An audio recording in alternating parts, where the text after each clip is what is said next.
బాగానే ఉంది బ్రో. బాగానే ఉందంటే నెగిటివ్ ఉందా పాజిటివ్ ఉందా? పాజిటివ్ ఉంది, నెగిటివ్ ఉంది. పాజిటివ్ ఏముంది, నెగిటివ్ ఏముంది? పాజిటివ్ అంటే బ్రో నీకు ఎక్కడో కొన్ని విషయాలు జరుగుతాయి. ఇప్పుడు మన కంట్రీ పరంగా తీసుకుందాం, ఇండియా ఉంది. ఇండియాలో ఇప్పుడు ఏం జరుగుతుంది? ఇప్పుడు హాట్ టాపిక్ ఏం జరుగుతుంది? ఆపరేషన్ సింధూర్ అని చెప్పేసి జరుగుతుందా లేదా? అది పాజిటివ్ నెగిటివా? పాజిటివే కదా. పాజిటివ్ ఇన్ఫర్మేషన్ వస్తుంది. నెగిటివ్ అంటున్నాం. నెగిటివ్ ఏంటంటున్నాం? నెగిటివ్ కూడా పనికిమాలను ఉంటాయి. పనికిమాలను నీకు తెలుసు ఏంది? ఉప్పల్ బాల్ ఇవన్నీ ఏంది? వేస్ట్ ఆఫ్ టైం అవన్నీ నా దృష్టిలో. ఏదైనా సరే అంటే ఒక విధంగా బెట్టింగ్ యాప్స్ ఉన్నాయి. నా ఇన్వెస్టర్ లాంటి వాళ్ళు ఏం చేస్తున్నారు? ఇప్పుడు చాలా మంది చనిపోతున్నారు బెట్టింగ్ యాప్స్ వల్ల. దాని వల్ల ఎంతో కొంత ఇచ్చేస్తున్నారు. వద్దు అలాంటివి చేయొద్దు అనేసి.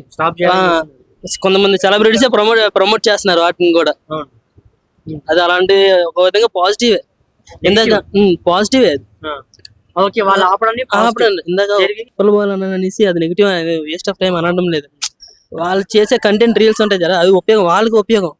బయటకి దాని వల్ల వాళ్ళు బతుకు అది ఓకే. నేను అంటుంది ఆ విధంగా. ఇప్పుడు ఇక్కడ ఏ చిన్న పిల్లల చేతిలో కూడా స్మార్ట్ ఫోన్ అయితే అలవాటు చేస్తా ఉన్నారు.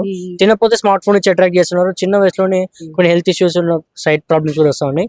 ఎందుకు పిల్లలకి స్మార్ట్ ఫోన్ అలవాటు చేయడానికి రీజన్ ఏంటి? స్మార్ట్ ఫోన్ వల్ల నెగిటివ్స్ ఏంటంటే నేను చెప్తాను. బ్రో నీ ఏజ్ ఎంత బ్రో? నా ఏజ్ 21. నీ వయసులో ఉన్నప్పుడు చిన్నప్పుడు నాది అంతేలే, ఆ ఏజ్ నాకు 27. నాకైతే ఒక ఇంటర్ వరకు ఫోన్ లేదు బ్రో. ఇంటర్ వరకు ఫోన్ లేదు. అప్పుడు మనకు స్మార్ట్ ఫోన్స్ అవి ఉన్నాయా? ఎలా ఆడుకునే వాళ్ళం? ఎలా అప్పుడు హెల్త్ ఎలా ఉండేది? బాగుంటుండే. మనం ఏంటంటే ఇంకా 90s వాళ్ళు ఇంకా ఓకేనా? ఇప్పుడు అట్లా లేదు. ఇప్పుడు ఏంది? ఫస్ట్ క్లాస్ పిల్లలు కూడా స్మార్ట్ ఫోన్ అయిపోయినాయి, ట్యాబ్లు అయిపోయలేదా? ఇప్పుడు వాళ్ళ హెల్త్ ఎలా ఉంటది? హెల్త్ కండిషన్స్ ఎలా ఉంటాయి? వాళ్ళు తీసుకునే ఫుడ్ ఎలా ఉంటది? మేజర్ గా సిటీస్ లోనే ఇది. పల్లెటూరులో కూడా ఎక్కడ జరుగుతుంది, పల్లెటూరు మన సైడ్. కానీ అంత ఎఫెక్ట్ అయితే ఉండదు.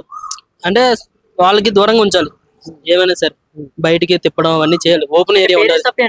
స్మార్ట్ ఫోన్ కూడా పేరెంట్స్ తప్పు కాదు బ్రో. పేరెంట్స్ తప్పే ఒక విధంగా. కానీ వాళ్ళు అలా సోషల్ మీడియా అనేది ఇంకా ఇచ్చేస్తుంది కదా.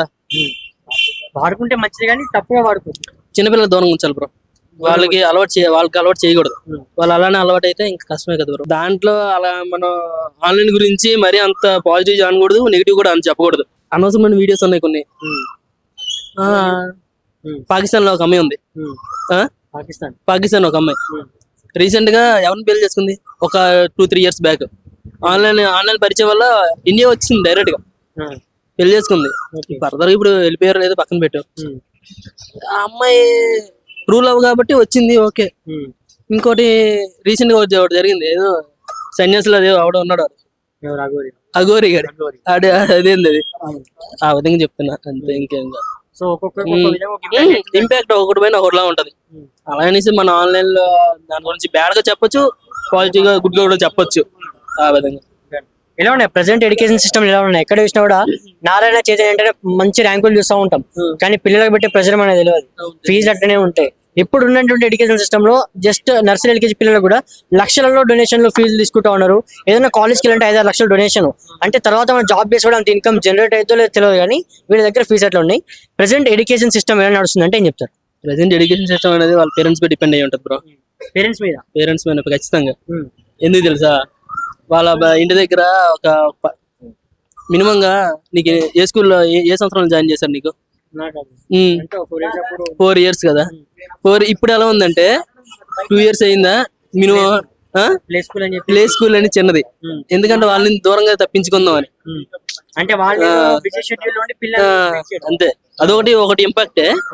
ఇంకొకటి ఏమో ఫీజెస్ అంటారా, వాళ్ళ బట్టే, పేరెంట్స్ బట్టే బ్రో. వాళ్ళ బట్టే ఉంటది ఏదైనా సరే.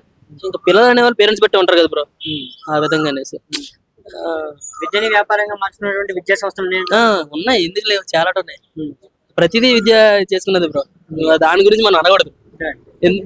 కానీ బ్రదర్ ఇప్పుడు ఎన్నో డిగ్రీలు బీటెక్లు అయిపోయి కూడా యూత్ కి జాబ్ ఆపర్చునిటీస్ లేక ఊబర్ యాప్ అని చెప్పి కొంచెం పార్ట్ టైం చూసుకొని ఎట్లో గట్ల జీవితం కొనసాగిస్తున్నారు. ఇటువంటి వాళ్ళకి ఏం చెప్పారంటే స్కిల్స్ లేకపోవడం చూసుకోవచ్చు. అలా అనకూడదు బ్రో, ఎందుకంటే నాది బీటెక్. నాది ఏం చేస్తున్నారు? బీటెక్ అయిపోయింది 22లో అయింది. నాది ఈసీ బ్రాంచ్. కానీ స్కిల్స్ లేవనేసి ఇదని అలానే కాదు. వాళ్ళకి ఆపర్చునిటీస్ లేవు బ్రో. ఎందుకంటే బ్యాక్ డోర్స్ అనేసి ఇవనేసి అవనేసి డబ్బులు వాడికి రిక్రూట్ లాస్ట్ లో ఇద్దరు ముగ్గురు ఉంటారు. లాస్ట్ లో ఆ ఇద్దరు పాపం ఒకడికి ఉంటుంది ఛాన్స్ అందులో. ఇద్దరు బ్యాక్ డోర్ దగ్గర ఏం చేస్తారు అమౌంట్ కట్టేసి వాడు అలా ఏమవుతుంది ఆ విధంగా ఏదో నార్మల్ జాబ్స్. స్కిల్స్ లేవంటే కోపం వస్తుంది, అంటే మీకు స్కిల్స్ ఉన్నాయి కానీ opportunity లేదు.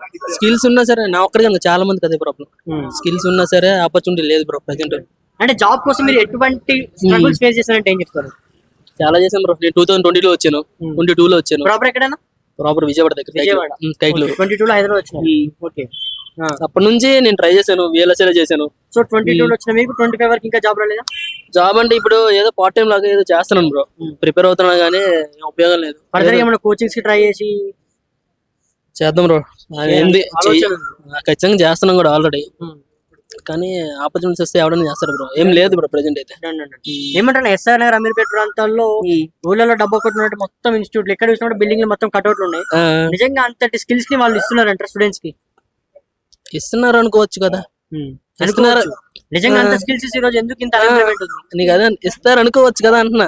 అది ఇవ్వట్లేదని కూడా అనుకోవచ్చు కదా. అదే అంటున్నా, రెండు నేనేమన్నా పాసిబిలిటీస్ రెండు ఉన్నాయి. నేనేమన్నా అనుకోవచ్చు కదా. అనుకోవడానికి ఏముంది, ఏమైనా అనుకోవచ్చు. అదే అనుకోవచ్చు, దాంట్లో నువ్వు అర్థం అనుకోవచ్చు కదా. ఇస్తున్నారా లేదా? కొన్ని ఉంటాయి, కొన్ని ఇన్స్టిట్యూట్స్ ఉంటాయి మంచిగా రన్ చేస్తారు, కొన్ని ఇన్స్టిట్యూట్స్ ఉంటాయి ఏం చేస్తారు, అమౌంట్ తీసుకుంటారు, ప్లేస్మెంట్ అంటారు, సైడ్ అయిపోతారు. కొన్ని అన్ని యూనిట్స్ మనం అనకూడదు బ్రో. ఎంతమందికి అమీర్పేట దారి చూపించింది, ఎంతమంది MNCలు చేస్తున్నారు, చాలా మంది వెళ్ళారు. అలాంటి వాళ్ళ గురించి బిఫోర్ మేము ఇట్లా ఆన్ ద వేలో వచ్చినప్పుడు ఒక బోర్డు చూసినాం, పెన్ను పేపర్ లేకుండానే ఇంగ్లీష్ నేర్పించే ప్రయత్నం మేము చేస్తాం ఖచ్చితం అని చెప్పేసి వాళ్ళు బోర్డు పెట్టుకున్నారు. అడ్వర్టైజింగ్ కి గొప్ప ఏమని చెప్పుకోవచ్చు. బట్ నేను అది నమ్ముకొని పోతా, అలా 20,000 40,000 కడతా, నాతో కాదు. అప్పుడు ఏంది పరిస్థితి? అంటే పైసలు లాస్ అయినట్టే కదా. అది depends on you bro, depends on me, depends on you. అది నీ బట్టే ఉంటది. అడ్వర్టైజ్మెంట్ తప్పు. అడ్వర్టైజ్మెంట్ అనేది ఎవడని చేస్తాడు అడ్వర్టైజ్మెంట్, తప్పని చెప్పి కేసెస్ నడుస్తుందా? అప్పుడు నువ్వేం చేయాలి, ఫస్ట్ అనేది అమౌంట్ కట్టుకున్నా డెమోస్ ఉంటాయి కదా, ఆ డెమోస్ ప్రిపేర్ అవ్వాలి, వెళ్ళాలి. యాక్చువల్ బిఫోర్ మేము కాల్ చేసినాం వాళ్ళకి. ఓకే బ్రో, అది ఇప్పుడు ఏంటంటే అంత ఫేక్ ఉంది బ్రో, ఫేక్ ఉంది, ప్రెజెంట్ ఫేక్ ఉంది. మీకు తెలిసిందే 100 లో దగ్గర 70% ఫేక్ ఉంది. 30% గురించి మనం మాట్లాడకూడదు, 70% ఫేక్ ఉంది.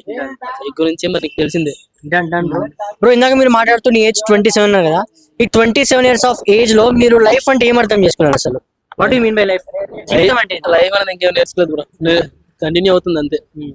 అయితే ఫ్రెండ్స్ నుంచి కొంచెం నేర్చుకుంటారు, సొసైటీ నుంచి కొంచెం, అంతా ఉండదు బ్రో. నేర్చుకోవడం అనేది నేర్చుకుంటున్నాం కానీ ఏం నేర్చుకోలేదు. ఇంకా నేర్చుదాం. పెళ్ళేట అయిపోలేదు కదా, ముచ్చండి అయిపోలేదు కదా, ఇంకా సింగిలే కదా, అవుతుంది కదా. అవనే ఎట్లా ఉంది బ్యాచిలర్ లైఫ్? ఎట్లా ఉంది? బాగానే ఉంది బ్రో, బాగానే ఉంది. ఎటువంటి రెస్ట్రిక్షన్స్ లో ఉన్నాయి? ఫ్యామిలీ రెస్ట్రిక్షన్స్ ఉండవు బ్రో. జాబ్ తెచ్చుకోవాలి, అది తెచ్చుకోవాలి. పోల్చుకుంటే అంటే పెళ్లి అనేది నీకు లైఫ్, కానీ లైఫ్ లో ఒక విధంగా అంత సెట్ అయ్యే దేనికి పెళ్లి కోసమే కదా. ఈరోజు నువ్వు ఇంత ఉద్యోగం చేసుకునేందుకు, అరే రేపు ఒక మంచి పిల్లని ఇవ్వాలని కదా. ఎవరు చెప్పారు పెళ్లి గురించి? కాదా, రాంగ్ గోపాల్ ఎవరు పెళ్లి చేసుకున్నాడా? RGB పెళ్లి చేసుకున్నాడా? మెయిన్ కంటే డాడే. తప్పు ఎవరిని అనుకోమా కదా, రామ్ గోపాల్ వర్మ గారు. సరే, రామ్ గోపాల్ అంటే ఒక ఇద్దరు చూపిస్తాం, జాబ్ ఇస్తున్న 100 మందిని చూపిస్తాం. జాబ్ వచ్చి పెళ్లి చేసిన వాళ్ళు 100 మంది, RGB లాగా మిగిలిన వాళ్ళు ఎంతమంది? నీకు విషయం చెప్తాను బ్రో, ఒక్కనే తీసుకో, ఒక్కనే తీసుకో. వీళ్ళు గొర్రెలు అనేవి ఒకటి దగ్గర 90 మంది వెళ్ళిపోద్ది, ఒక గొర్రె మాత్రం వెళ్ళదు కదా, అది గొర్రె కాదు అది. బట్ కాంపిటీషన్ ఉన్నప్పుడు నువ్వు 100 ఒక్కనే చూసుకుంటావు బ్రో, 199 మందిని చూడాలి కదా. ఒక్కొక్క మైండ్ సెట్ అవ్వకూడదు బ్రో, ఒక్కొక్క మైండ్ సెట్. నా మైండ్ సెట్ డిఫరెంట్, నీ మైండ్ సెట్ డిఫరెంట్, అందుకే నా గురించి నేను చెప్తున్నా నీకు. సరే బ్రో, నాకు సేమ్ మీ మైండ్ సెట్ దగ్గర ఒక క్వశ్చన్ అడుగుతా. ప్రెసెంట్ సొసైటీలో ఏదైనా ఫెయిల్ అయితే ఆ నలుగురు ఏమనుకుంటారు, ఈ నలుగురు అని చెప్పేసి, లైక్ ఇంట్లో వాళ్ళ ప్రెజర్ తోని బయట ఏమనుకుంటారు అని చెప్పేసి నచ్చని చేస్తా ఉన్నారు. దీనికి అగ్రి చేస్తారా? మంచిగా అంటారా? మళ్ళీ చెప్పి మరి అర్థం కాలేదు. ఆ నలుగురు ఈ నలుగురు ఏమనుకుంటారు అని చెప్పి నచ్చని పనిని ఏదో కష్టంగా డబ్బు కోసం చేస్తా ఉన్నారు నేను అంట. ఎవడో చెప్తారంటే నువ్వు వింటే ఇంకెందుకు? చాలా మంది పేరెంట్స్, అరే బాబు డిగ్రీ వద్దురా, బీటెక్ అంటే చేస్తా ఉన్నారు, సప్లీలు పడుతున్నాయి, ఆగిపోతున్నాయి, సూసైడ్ అటెంప్ట్స్ ఇస్తున్నారు. అంటే పేరెంట్స్ కి వాళ్ళు ఉన్న స్కిల్ ఏందో తెలుసుకొని ముందు నడిపించే ప్రయత్నం చేయొచ్చు కదా. అందరి పేరెంట్స్ అట్లా లేరని నేను అంట. డిగ్రీ ఉంటేనే చేయగలమని రూల్ ఏం లేదు కదా, ఎవడు సత్తా ఆడది. నీకు టీ బాగా వచ్చి బ్రో, టీ బాగా చేస్తావు, షాప్ పెట్టుకోవా? లేదు, పేరెంట్ సపోర్ట్ లేదు. నువ్వు అమ్మ నేను టీ పెట్టుకుంటా అంటే అలా చేస్తారా, లేదు నేను డిగ్రీ చేస్తా అలా చేస్తారా? చదువుకొని అది ఎలా అంటే అక్కడ టీ అన్నమాట, అది నీకు చిన్నదిలా ఉంది కానీ ఇన్కమ్ ఎక్కువనే ఉంటుంది. నీకు చిన్నదిలాగా ఉంది కానీ వాళ్ళు ఫస్ట్ అవ్వచ్చు, బాధపడచ్చు. కానీ నువ్వు అదే ఇచ్చేసావు అనుకో, అదే రేపు ఏదో స్థాయి ఇచ్చేయచ్చు కదా. టీ పైన ఇప్పటికి ఫ్రాంచైజీలు వస్తున్నాయి, నీకు తెలిసే ఉంటది. ఆ ఫ్రాంచైజీ ప్రతి దాని మీద ఫ్రాంచైజీ వస్తున్నాయి. ఆ టీ పైన ఫ్రాంచైజీ తీసుకునే వాళ్ళు ఎవరు అనుకుంటున్నావు? ఎడ్యుకేటెడ్ డిగ్రీ తీసుకున్న వాళ్ళే. కానీ టీ తెచ్చుకున్నాడు ఒకడు అన్ఎడ్యుకేటెడ్. టీ ఫ్రాంచైజీ తీసుకున్న వాళ్ళు ఎవరు? తీసుకునేది ఎడ్యుకేటెడ్ తీసుకుంటారు, ఎందుకంటే దానిపైన ఇన్కమ్ తెలుసు కాబట్టి. అలానే దాన్ని తక్కువ చేయగలరు.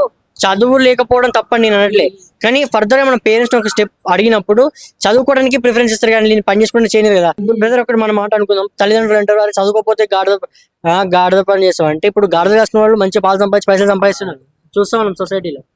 నీకు విషయం చెప్తానా, చాలా మంది ఐటీ ఎంప్లాయీస్ ఉన్నారు కూడా. ఎగ్జాక్ట్ అందరూ ఉన్నారు హైదరాబాద్, చాలా మంది వాళ్ళే ఉంటారు. పాపం వాళ్ళ ఫీలింగ్ ఏంటి చెప్పు? ఇంటికి వెళ్దాం అనుకుంటారు ప్రతి అంటే పండగ వచ్చింది అనుకో, ఏంద్రా మన పండగలో సంవత్సరం 4 సార్లు పర్మిషన్ తీసుకుని వెళ్ళాలి. అదే ఊర్లో ఉన్నామంటే అదే పండుగ రోజు సంవత్సరం అంతా పండుగ కదా, వాళ్ళు సంపాదించి 10,000 ఊర్లో అందరితో ఉంటారు. ఇక్కడ లైఫ్ హ్యాపీగా ఉంటుంది. ఎక్కడుండి ఏంది ఆ నవ్వులు ఎలా ఉంటాయి తెలుసు కదా. మీరు అన్నట్టు నేను చాలా మందిని మెట్రోలో ట్రావెల్ చేసినప్పుడు చూస్తున్నా, నిలబడి కూడా సిస్టమ్ లో ఎంటర్ చేస్తా ఉంటారు డేటా అంతా కూడా. అంటే అంత బిజీ లైఫ్ లో లీడ్ చేస్తున్నారు. మరి ఏం చేసినా కూడా కూటు కొరకు, అంటే కడుపు నింటే చాలు, కొంచెం ఫెసిలిటీస్ ఉంటే చాలు, కానీ ఇక డబ్బే జీవితం అనుకునే డబ్బు మేకలు ఉంటే 24/7 అంటే పని దినాలు కూడా ఒక 9 hours 8 hours చేసుకుంటే సరిపోతుంది. అంటే ఓవర్ డ్యూటీలు చేసి అమౌంట్ గెయిన్ చేస్తా ఉంటారు. దీని గురించి ఏం చెప్తారు? నీకు ఇందాక చెప్పా కదా, డిపెండ్స్ అండ్ వాళ్ళ బట్టే ఉంటది. ఇంకా ఎందుకంటే పరిస్థితులు బ్రో, ఏదైనా సరే ఎవరి పరిస్థితిని మనం డిసైడ్ చేయకూడదు. నీ పరిస్థితి బాగా మంచిగా ఉందనుకో, నీ జీతం కదా, నీ వెనకాల నేను ఆస్తుంది అనుకో, నీకు అవసరం లేదు, వాడికి ఏం లేదు. అలానేసి వాడిని తప్పుగా ఆలోచించకూడదు. అదే జీతం అదే లైఫ్, అలాంటి వాడిని మనం తప్పుగా అనకూడదు. ఫైనల్ క్వశ్చన్, ప్రెసెంట్ ఉన్నటువంటి జాబ్ ఆపర్చునిటీస్ ని బట్టి ఒక గవర్నమెంట్ జాబ్ బెటర్ అంటారా లేదా ఒక బిజినెస్ బెటర్ అంటారా? బ్రో నాకైతే 2 బెటర్ బ్రో. ప్రైవేట్ జాబ్ కన్నా 2 better bro. Government job better. Government job రావాలంటే చాలా కష్టం. చదువు కూడా ఏంది బ్రో, రిజర్వేషన్ బోల్డ్ ఉంటాయి దాంట్లో. గవర్నమెంట్ అంటే బిజినెస్ అంటే అలా ఉండదు కదా, నీ సత్తా బట్టి ఉంటది. చిన్నదాని నుంచి స్టార్ట్అప్ చేసుకోవచ్చు. ఎవరు చెప్పారు ఫైనాన్షియల్ అనేసి? నువ్వు చిన్నదాని నుంచి కూడా బెదలేదు. పైసానే బ్రో, నువ్వు బిజినెస్ అంటే ఏదో లక్షల్లో చూడమాక, వేలల్లో కూడా బిజినెస్ లో ఉంటావు. దాని నుంచి స్టార్ట్ చేయి. ఎగ్జాంపుల్ నీకు ఇందాక టీ ఫ్రాంచైజ్ చెప్పే కదా బ్రో. ఫ్రాంచైజ్ టీ ఫ్రాంచైజ్ అనేది బ్రో, ఫ్రాంచైజ్ అనేది నువ్వు తీసుకోలేదు బ్రో. షాప్ పెట్టుకున్నావు, ఒక 50-60 వేలు షాప్ పెట్టుకున్నావు, బడ్డీ ఏదో ఒకటి, ఒక మిషన్ తీసుకుంటావు, టీ మిషన్ తీసుకుంటావు, ₹1,00,000 మిషన్. ఇక్కడ త్రికల్ టీ పాయింట్ ఉంది, అక్కడ మిషన్ ఉందా లేదా? టీ మిషన్ ఒకటి ఉంది. వాడు ఏం చేస్తున్నారు?